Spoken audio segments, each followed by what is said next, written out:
भारत के एक छोटे से पहाड़ी इलाके में एक पुराना घर था। वो घर जंगल के बीचों बीच बना हुआ था। आसपास कई किलोमीटर तक कोई गांव नहीं था। लोग कहते थे कि उस घर में जो भी रात बिताता है वो अगली सुबह कुछ अजीब बात बताता है और फिर कभी वहां वापस नहीं आता। कई सालों तक वो घर खाली पड़ा रहा।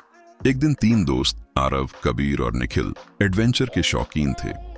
उन्होंने इंटरनेट पर उस घर के बारे में पढ़ा और तय किया कि वो वहां जाकर एक रात बिताएंगे और पूरी घटना को कैमरे में रिकॉर्ड करेंगे।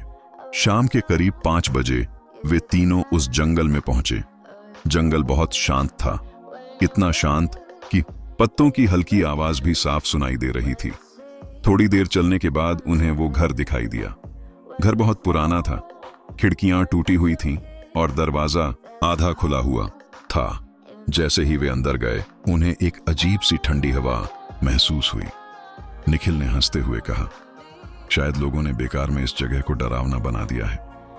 तीनों ने अपना कैमरा सेट किया और रात होने का इंतजार करने लगे।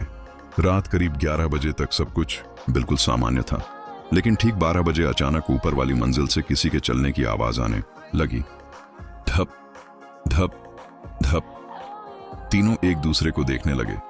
कबीर ने कहा, ऊपर तो कोई नहीं है, फिर ये आवाज कैसी? आरव ने हिम्मत करके टॉर्च उठाई और सीढ़ियों की तरफ बढ़ा। जैसे ही वो सीढ़ियों के पास पहुंचा, आवाज अचानक बंद हो गई। तीनों धीरे धीरे ऊपर गए। ऊपर एक ही कमरा था और वो कमरा बिल्कुल खाली था, लेकिन कमरे के बीचों बीच फर्श पर ताजे पैरों के निशान थे, जैसे अभी कोई वहां खड़ा था। और सबसे डरावनी बात यह थी, वो पैरों के निशान कमरे के बीच से शुरू होते थे लेकिन कहीं जाते नहीं थे, जैसे कोई इंसान अचानक वहीं गायब हो गया हो। तीनों घबरा गए। उन्होंने फैसला किया कि अब उन्हें तुरंत वहां से निकल जाना चाहिए। लेकिन जैसे ही वे नीचे आए, दरवाजा जो पहले खुला हुआ था अब अंदर से बंद था और उसी समय ऊपर से फिर वही कदमों की आवाज आने लगी। धप धप धप। इस बार वो आवाज धीरे धीरे सीढ़ियों की तरफ आ रही थी। तीनों ने बिना पीछे देखे खिड़की से बाहर छलांग लगा दी और जंगल की तरफ भाग गए।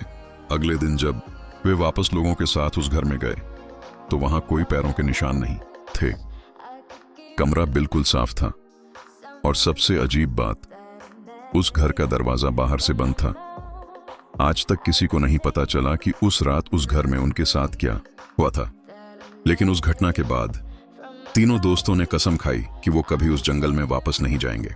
और आज भी उस इलाके के लोग कहते हैं, उस घर में रात को अभी भी किसी के चलने की आवाज आती है।